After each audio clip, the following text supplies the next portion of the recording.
Well, an early peek at our holiday gift is here because we got the first trailer for What If Season 2, and it's pretty mind-blowing. Let's dive in and talk about the trailer for a minute, what it revealed, and why I think it's pretty important to the grander multiverse adventure. Now, before we do that though, make sure you hit that like and subscribe button and ring the bell for all the updates. We do daily Marvel and DC videos, and we want to be your place for all the superhero news. We go out of our way to bring it to you truthfully and transparently, so you are really in the know. Well, our report from yesterday seems to have now been fully confirmed, because not only did we get confirmation of the release date and that release schedule, but we got a full-on trailer for Season 2 of What If. Now, like we reported, the second season begins streaming on December the 22nd, but they also confirmed they're going to drop all 9 episodes one day after another, giving us a completely new way to watch the series. Now, this is pretty interesting to me because Echo is following up with a full series drop, which is pretty bingeable, and I think Disney and Marvel are now experimenting a little bit with how they're releasing their shows, and I totally hope this works. Now, as for the trailer, it did reveal a lot, and based on the titles we've seen in the past, there's a link to that video down below. Well, a lot of these moments seem to have been confirmed. In the trailer, we got lots of the new hero, Kahori, and it seems to me, based on what we've seen, she is going to be a very, very big plot device for the upcoming season. There were multiple shots focused on her, and I totally love the visuals on this new character. Now, Kahori wasn't alone, and a lot of the other titles did get confirmed. We actually saw a new Avengers team taking on a fully ego-powered young Peter Quill, which, now that you think about it, that would be pretty incredible because he's got the power of a Celestial, which is beyond a lot of Avengers. We also returned to Sakaar in what looks like a very Fast and the Furious type episode with Tony Stark and Gamora, along with a cute little joke from the Grandmaster.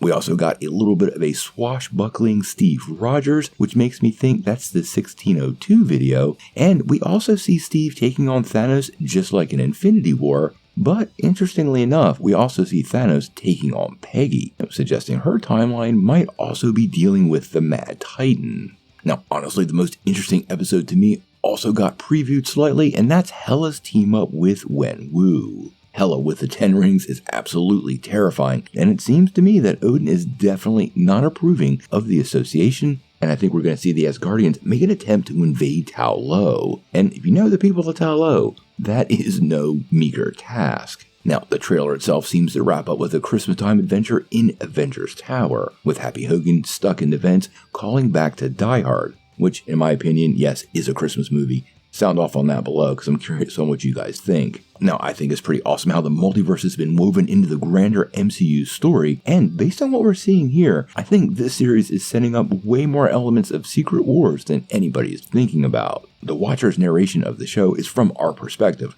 and that really gives it a unique sort of take on the Marvel Universe, and is a great way to guide fans to where this is going. Now, as far as the trailer goes, technically, everything else looked great.